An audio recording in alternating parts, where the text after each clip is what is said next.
The large meeting room fell silent as Captain James Miller walked to the center stage.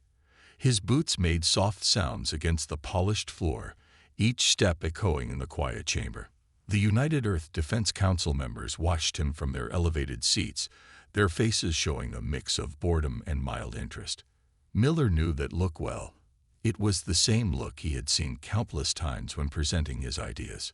He stopped at the podium and pressed a button on his remote.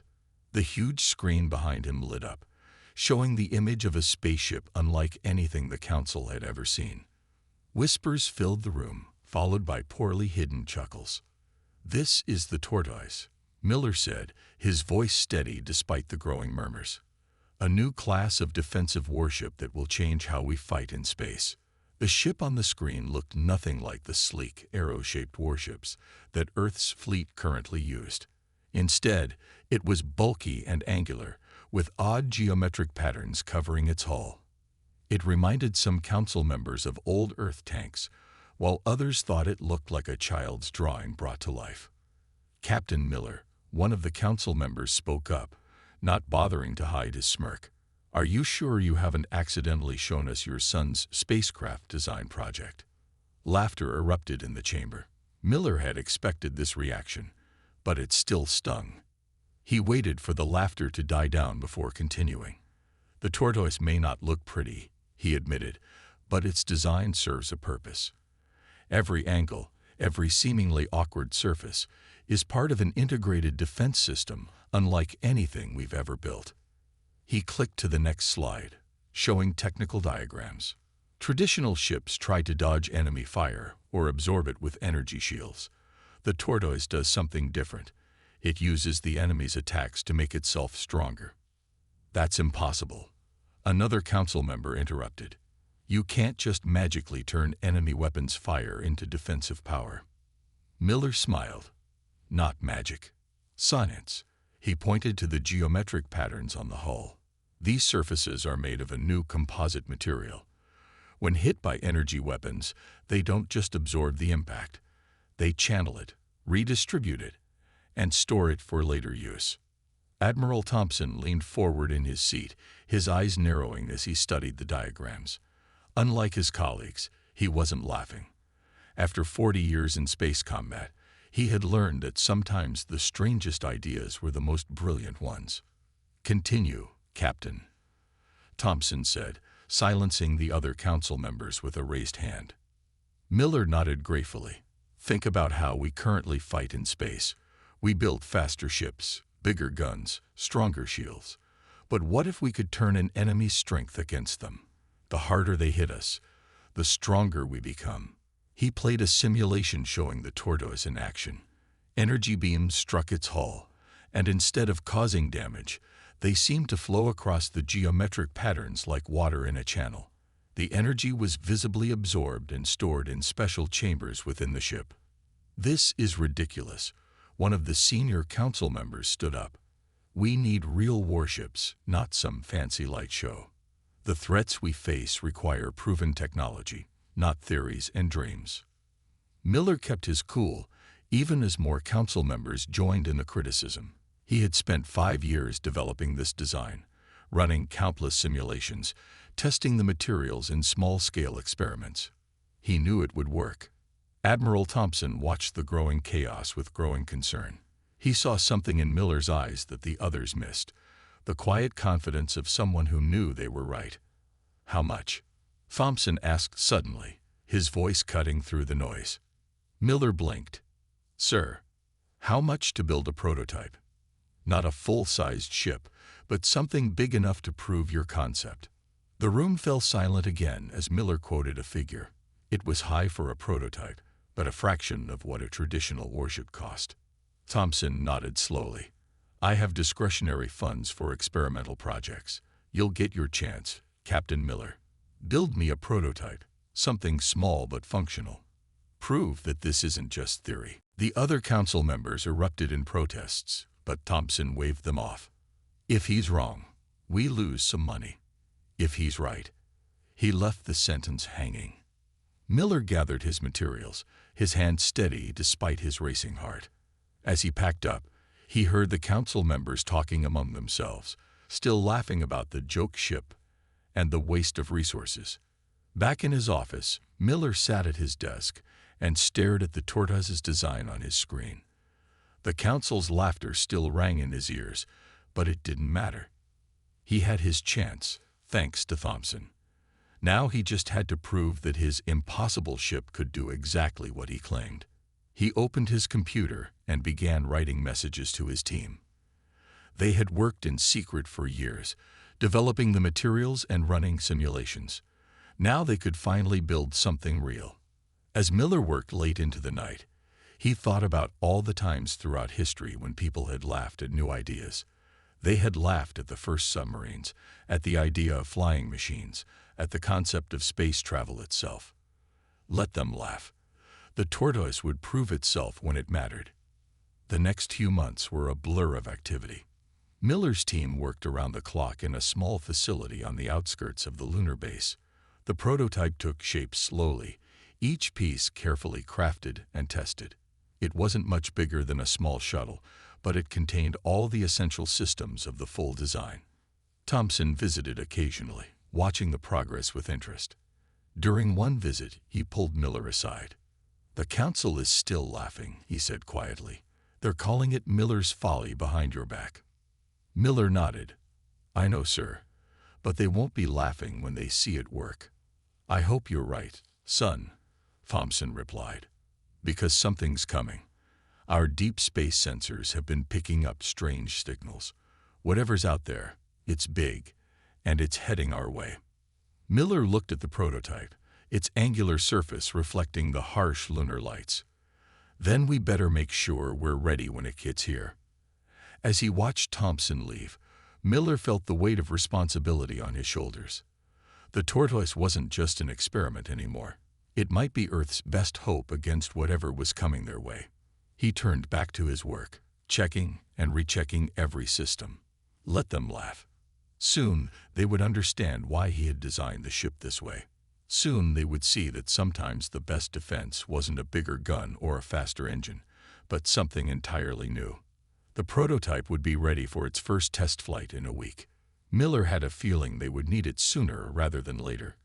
As he worked, he couldn't shake the feeling that Thompson was right. Something was coming. And when it arrived, the laughter would stop. The prototype tortoise floated silently in space, its angular surface reflecting the distant starlight. Inside the small bridge, Miller watched the readings on his screens with careful attention. The ship had performed perfectly in its first 3 test flights. But today was different. Today they would test its defensive systems for the first time. "All systems ready," Captain, his engineer, Tom Baker, reported from his station. "Power levels are stable, and the absorption grid is online." Miller nodded, his fingers tapping lightly on his armrest. They had an audience today. Admiral Thompson and several other council members were watching from the lunar base's observation deck. Even more importantly, Earth's deep space sensors had detected a large object entering the solar system. Whatever it was, it would reach Earth's orbit within days. "Begin the weapons test," Miller ordered. A small drone moved into position, its weapons pointed at a tortoise. The drone was loaded with standard energy weapons, the kind used by Earth's current fleet. The first shot came without warning, a bright beam of energy striking the tortoise's hull. Miller held his breath, watching the readings. The geometric patterns on the hull lit up, channeling the energy exactly as designed. "Energy absorption at 20% capacity," Baker reported, excitement in his voice. "No damage to the hull. The redistribution system is working perfectly." More shots followed, each one striking a different part of the ship. The tortoise's hull glowed brighter with each hit, the energy flowing through its channels like rivers of light. "Energy storage at 60%, Baker called out. "Sir, these readings are incredible. The system isn't just absorbing the energy. It's actually getting more efficient with each hit." Miller allowed himself a small smile. Years of work, of being laughed at and dismissed, were finally paying off. The tortoise was proving itself. A sudden alarm cut through his moment of triumph. "Captain," his sensor operator called out, "we're picking up something big entering lunar orbit." It's massive, sir." The view screen showed a ship appearing from nowhere, as if a curtain had been pulled away from the stars. It was beautiful in a terrifying way. Sleek, curved, and impossibly large. It made the tortoise look like a toy in comparison. "We're being hailed," the communications officer reported. Miller straightened in his chair. First contact. Humanity's first meeting with an alien civilization was about to happen, and he was sitting in an experimental ship that most of the Defense Council considered a joke. "Put them through," he ordered. The screen flickered to life, showing a humanoid figure with pale, almost translucent skin and eyes that seemed to shift color as they moved. "I am Lord Reed of the Stellar Dominion," the alien announced in perfect English. "We have been observing your civilization and have decided you are ready for elevation." Miller felt a chill run down his spine at the way Reed said elevation. "I'm Captain James Miller of Earth's Defense Force. We welcome peaceful contact with your civilization." Reed's eyes fixed on the tortoise, and his expression changed to one of barely hidden disgust. "What is this craft you operate? Surely this is not representative of your military capabilities." Before Miller could respond, another alien appeared on the screen, this one wearing what was clearly a military uniform. "Lord Reed, with respect, you needn't waste time discussing their primitive vessels. This one appears to be some sort of cargo hauler, barely worth our attention." "Commander Stone," Reed introduced the newcomer, "our military attaché. He is less diplomatic than I, but his assessment appears accurate. Captain Miller, surely you have more appropriate vessels for this historic meeting." Miller felt his face grow hot, but kept his voice steady. "The tortoise is an experimental design, Commander. Its capabilities might surprise you." Stone laughed, a sound like breaking glass. "Surprised by this geometric absurdity? It looks like something a child would design. Lord Reed, I suggest we proceed with the standard protocols. This species clearly needs significant guidance." As they spoke, Miller noticed Baker frantically gesturing at his console. The engineer had been running deep scans of the alien vessel, and what he found was troubling. Their weapon systems were powered up, despite their diplomatic words. "Captain," Baker whispered, "their ship's design. It's optimized for offensive capabilities, almost no defensive systems. They're not here for peaceful contact. They're ready for war." Miller kept his face neutral as he processed this information. The tortoise's unusual sensors, designed to analyze energy patterns for its defensive systems, had revealed what conventional scans might have missed. "We would be honored to demonstrate our ship's capabilities," Miller said carefully. "Perhaps a joint exercise." Stone's laugh was even more dismissive this time. "Exercise? With that? We would destroy it with a single shot. No, Captain, your role is to watch and learn as we demonstrate true space warfare technology." The alien ship began launching smaller vessels, sleek fighters that moved with incredible speed and grace. They performed complex maneuvers around the tortoise, clearly meant to intimidate. "Impressive," Miller admitted, "but appearances can be deceiving." "A lesson you'll soon learn," Stone replied coldly. "Lord Reed, I believe we've wasted enough time with these primitives. Shall we proceed with the next phase?" Reed nodded, his color-shifting eyes showing no emotion. "Indeed. Captain Miller, you will witness the beginning of your world's elevation. Remember this moment, when you first glimpsed true power." The transmission cut off, but the alien fighters remained, circling the tortoise like predators. Miller knew they had just witnessed something important. Not just first contact, but first threats. "Sir," Baker said quietly, "should we return to base?" Miller stared at the alien mothership, thinking about its lack of defenses, about its commander's arrogance. He thought about the years of mockery he had endured, about how everyone had laughed at his primitive design. "No," he decided. "We stay. Run full power to the absorption grid. I have a feeling we're about to get a real combat test of our systems." As if in response to his words, more alien ships began emerging from hyperspace, an entire fleet appearing around the moon. Their weapons were charged, their intentions clear. "They're going to attack," Baker whispered. Miller nodded, watching the alien fleet grow larger. "Yes, they are, and they're going to learn something important." "What's that, sir?" A small smile crossed Miller's face as he watched the alien ships move into attack positions. "They're going to learn why the tortoise won the race." The Stellar Dominion fleet surrounded Earth's moon, their weapons charging, while on the lunar base, the Defense Council watched in horror. Only Admiral Thompson remained calm, his eyes fixed on the small, angular ship that everyone had laughed at. The real test of the tortoise was about to begin. The first attack came without warning. The alien fighters opened fire simultaneously, their energy weapons lighting up the space around the tortoise like artificial lightning. Miller watched calmly as the shots struck his ship's angular hull. "Energy absorption at 30% and rising," Baker reported, his voice steady despite the situation. "The geometric patterns are working exactly as designed, sir." Through the view screen, Miller could see the confused reactions of the alien pilots as their weapons failed to damage the tortoise. Instead, the ship's unusual surface glowed brighter with each hit, the energy flowing through its channels like liquid light. "Sir," the sensor operator called out. "Multiple ships emerging from hyperspace near Earth's defense stations. They're opening fire on our facilities." Miller's hands tightened on his armrest. The Stellar Dominion had shown its true colors. This wasn't first contact. It was an invasion. On his screens, he watched Earth's conventional warships move to engage the attackers. The sleek human vessels, so proud and powerful-looking, were being torn apart by the superior alien weapons.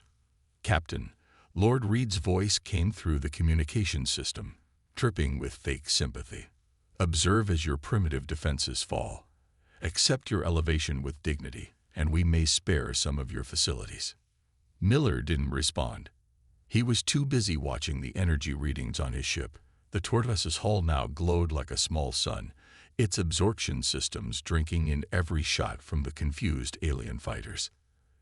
"Energy storage at 70%, Baker announced. "Sir, the system is adapting to their weapon frequency.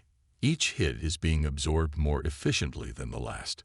Commander Stone's voice cut in, his previous arrogance replaced by confusion. "What trickery is this?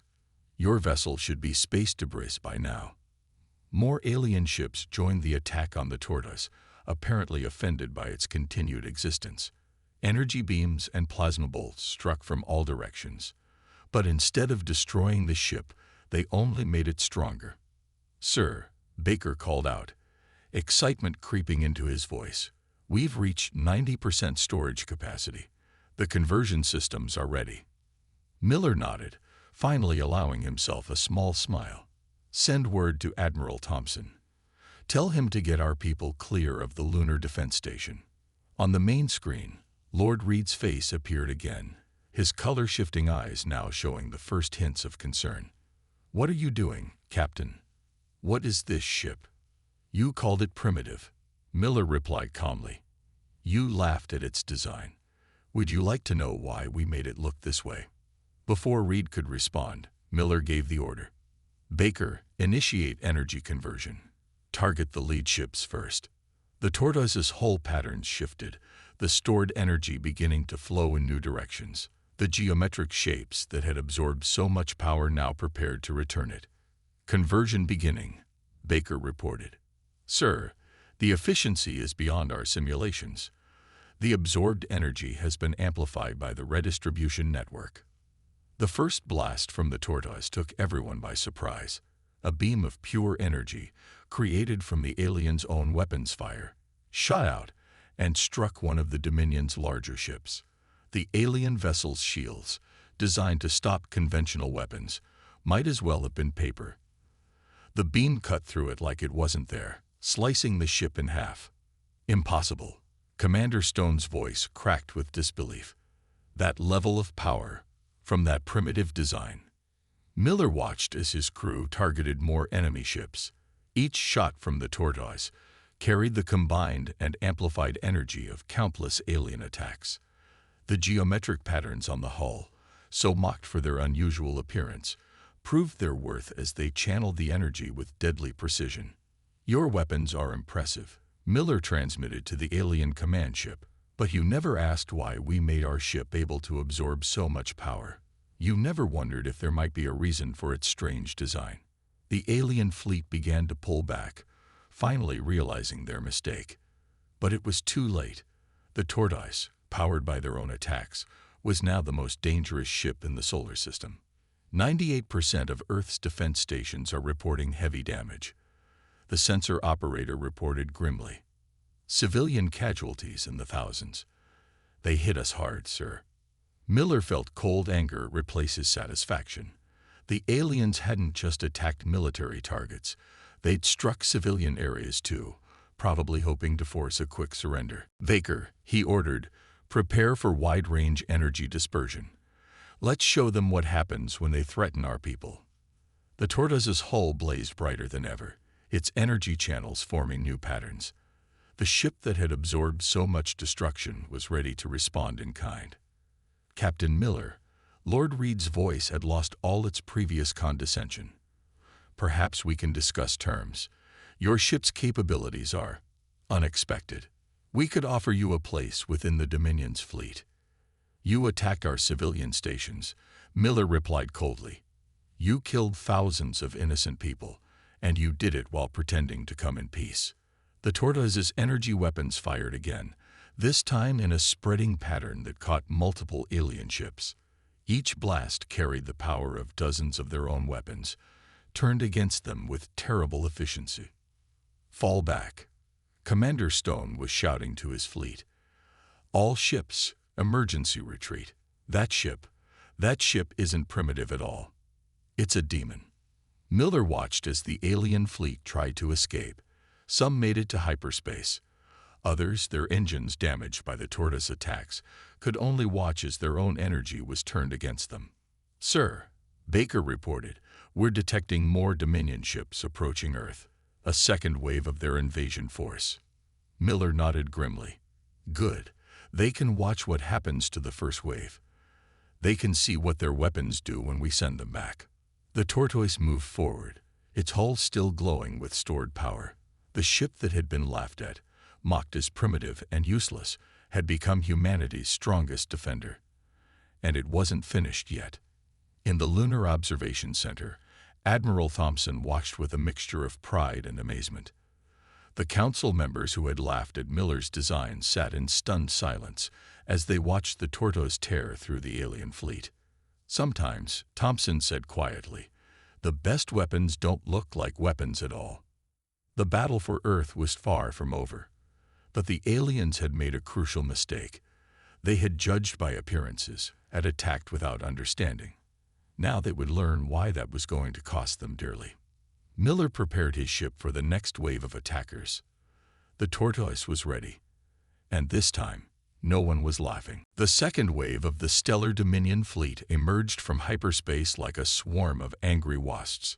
Their ships were different from the first wave. Bigger, more heavily armed, clearly designed for serious combat rather than the easy victory they had expected. Miller watched them approach on the tortoise's screens. His ship's hull still glowed with stored energy from the previous battle, the geometric patterns pulsing with power that made it look alive. "Sir," Baker called from his station, "you need to see these readings. The absorption system, it's changing." Miller moved to look at Baker's screen. The engineer was right. The geometric patterns on the hull weren't just channeling energy anymore. They were adapting, evolving, creating new configurations to better handle the power flowing through them. "The system is learning," Miller said softly. Every shot they fired taught it something new about their weapons. A transmission cut through their observation. Lord Reed's face appeared on the screen, but the alien leader's usual arrogance was gone. "Captain Miller, you have impressed us. The Dominion hasn't lost a fleet engagement in 300 years. Until today." Miller replied calmly. Until today, Reed agreed. But what you see before you is the true might of the Dominion. These are not the light cruisers you faced before. These are our planet killers. The alien ships spread out in an attack formation. Miller could see the truth in Reed's words. These vessels were massive, bristling with weapon ports. Each one looked capable of destroying a small moon. Last chance, Captain, Reed continued. Surrender your ship. Share its secrets with us. The Dominion rewards innovation, even from lesser species. Baker looked up from his console. Sir, the new ships are powering up their weapons. These energy readings, they're off the charts. Miller returned to his command chair. Lord Reed, you still don't understand. The tortoise isn't just a ship, it's an idea. The idea that sometimes the best defense isn't a bigger gun or a stronger shield. Sometimes the best defense is turning an enemy's strength against them. Reed's eyes narrowed. Then you leave us no choice. All ships, open fire, full power. Destroy that abomination. The space around the tortoise lit up like a new sun being born. The alien ships fired everything they had. Energy beams, plasma torpedoes, weapons that human sensors couldn't even identify. The barrage was enough to destroy Earth's entire defense fleet. But something strange happened when the weapons struck the tortoise. The geometric patterns on its hull blazed with new colors, forming complex designs that no one had programmed. The ship wasn't just absorbing the energy anymore. It was analyzing it, understanding it, learning from it. Energy absorption at 120% capacity. Baker shouted in disbelief. Sir, the system isn't just storing their attacks, it's improving them. The patterns are reconfiguring to create more efficient energy pathways. Miller watched in amazement as his ship evolved before his eyes. The tortoise's strange design, which had drawn so much mockery, was proving to be more revolutionary than even he had imagined. It was adapting in real time, becoming something entirely new. Impossible. Commander Stone's voice cut through the command channel. No ship can absorb that much power. You should be vaporized. Should be, Miller agreed. But should be is what people say when reality proves them wrong. Baker, show them what the tortoise has learned. The ship's response started slowly, a pulse of energy that rippled through its geometric patterns like a wave. Then another and another, each one faster than the last. The pulses merged, forming new weapons that mimicked and improved upon the aliens' own technology. The tortoise fired. The first shot wasn't just powerful. It was precise, efficient, perfectly calibrated. It struck the nearest alien ship and simply passed through it, the vessel's advanced shields offering no more resistance than fog. The ship didn't explode. It just came apart, split into pieces by an energy beam that understood exactly how its defenses worked. How? Reed demanded, actual fear showing in his color-shifting eyes. How is this possible? Every shot you fired taught us something, Miller explained as his ship continued its attack. Every weapon you used showed us how your technology works. The tortoise doesn't just absorb energy, it learns from it. And now it's teaching those lessons back to you. The alien fleet's formation broke as ships tried to retreat. But the tortoise was different now, changed by the very weapons used against it. It moved with new speed and grace, its hull patterns shifting and flowing like liquid metal. Sir, Baker reported, excitement mixing with awe in his voice, the system is still evolving. It's not just learning their weapons, it's improving them, making them more efficient, more effective. Miller nodded. Send the data to Earth. Everything the tortoise has learned, everything it's becoming. They need to know how to build more. The battle wasn't really a battle anymore.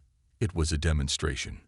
The tortoise moved through the alien fleet like a teacher correcting mistakes, each shot showing the Dominion exactly how much they had underestimated humanity's potential.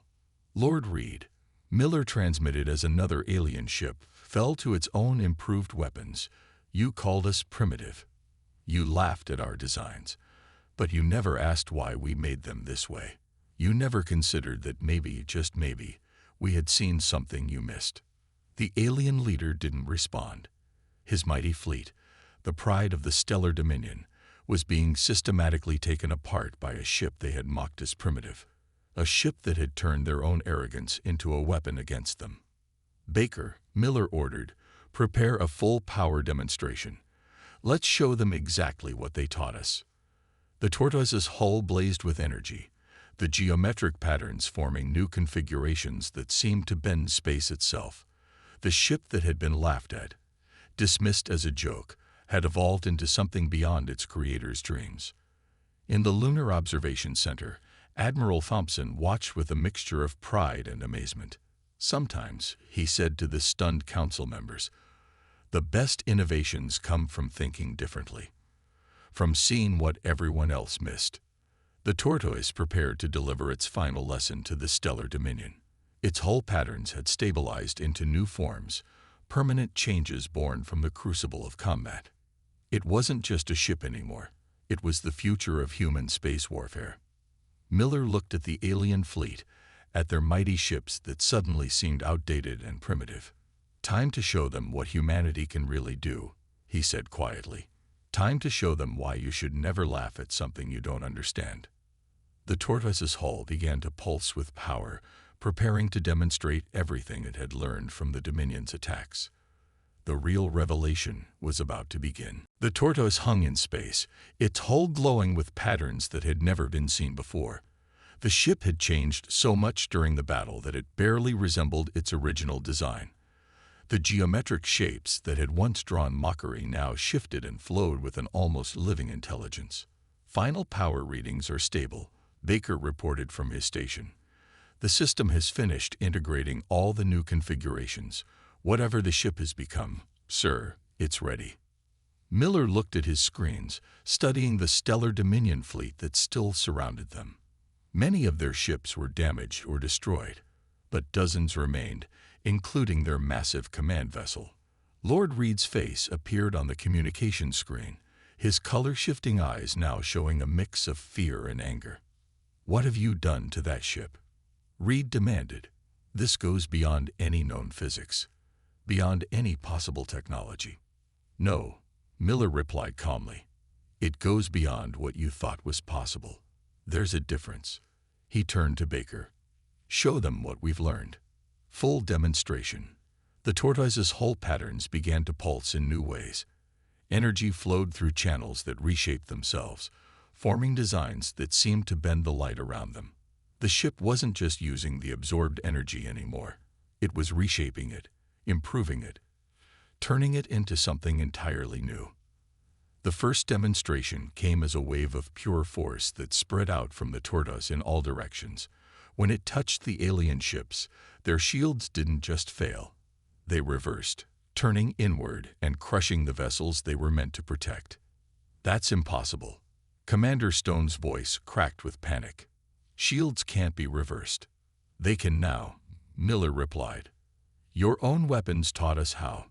Every shot you fired showed us more about how your technology works. The tortoise didn't just absorb your attacks, it understood them." The next demonstration came as beams of energy that didn't so much destroy the alien ships as take them apart, separating them into their component pieces as if they were being unmade. The tortoise had learned how their ships were built, and now it knew exactly how to unbuild them. "Stop this," Reed shouted. "You can't possibly control such power. You'll destroy everything." Miller shook his head. "We control it just fine. The real question is, why didn't you? Why did you build weapons you couldn't fully understand? Why did you attack worlds without thinking about what they might have learned that you hadn't?" The tortoise's final demonstration was the most impressive.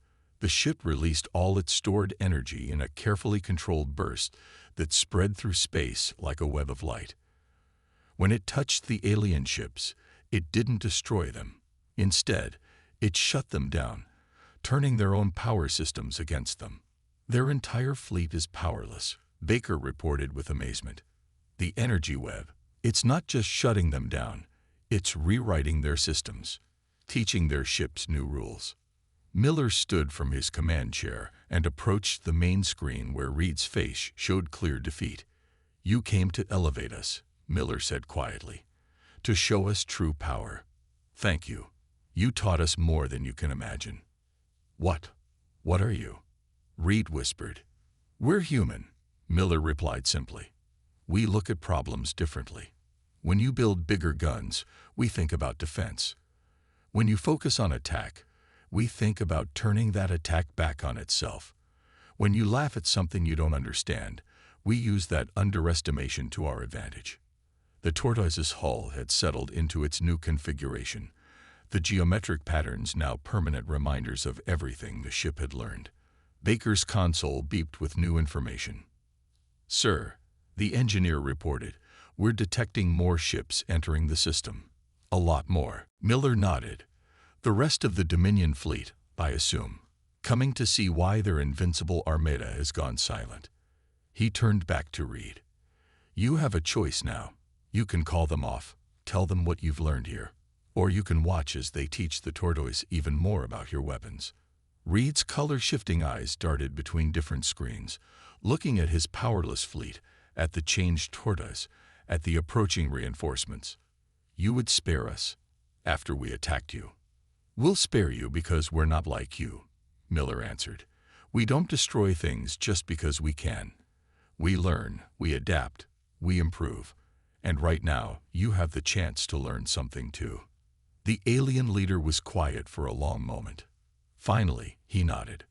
"Send the signal," he ordered someone off-screen. "All ships are to stand down. The invasion is over." Miller watched as the approaching fleet slowed and stopped, keeping their distance from the tortoise.